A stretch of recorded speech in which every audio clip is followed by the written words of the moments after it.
தெரியும் உங்களோட மீடியா துறை எடுத்து பாத்தீங்கன்னா தெரியும் வடக்கு கிழக்குல இந்த மீடியா துறையால பெரிய பிரச்சனை நடந்து கொண்டு இருக்குது. ஆன்லைன் பில் ஆக்ட் இருக்குது. நீங்கள் எந்த வேலையுமே செய்வதில்லை.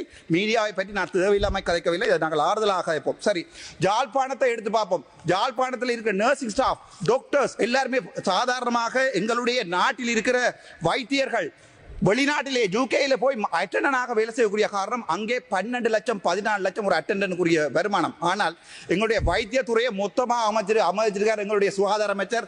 சுகாதார அமைச்சர்ல எனக்கு தனிப்பட்ட பாசம் இருக்கு. அவர் மைக்கும் போடல, நான் கேட்க விரும்பல. ஏனென்றால் அவரால் பதில் சொல்ல இயலாது. பிறகு சுகாதார அமைச்சர் கேட்டுக்கொண்டிருக்கிறார். ஆனால் அவர் எழுப்ப மாட்டார். எனக்கு 100 தெரியும். நான் கேட்கிற ஒரே ஒரு பதில், இந்த ப்ரொபோசல் என்று சொல்லி போட்டுக்கிறீங்க தான் ஒரு பெரிய புத்தகம் உண்டு. 2025-2027 மேஜர் பப்ளிக் இன்வெஸ்ட்மெண்ட் ப்ராஜெக்ட். இதுல ஒரு வடக்கு கிழக்கு ஹாஸ்பிட்டல் ஒன்றுமே இல்லை. இதுல எத்தனையோ பில்லியன் கணக்கான காசு சும்மா நான் முடியறதுக்குள்ள சும்மா சொல்றேன் நான் உங்களுக்கு. சரிதானே? Upgrading health facility of selected hospital போட்டுருக்கீங்க 15 பில்லியன். ஒன்றுமே ஜாழ்ப்பாணத்து வடக்கு கிழக்குக்கு இல்லை. அதே மாதிரி health system enhancement project additional funding ADB 35 billion.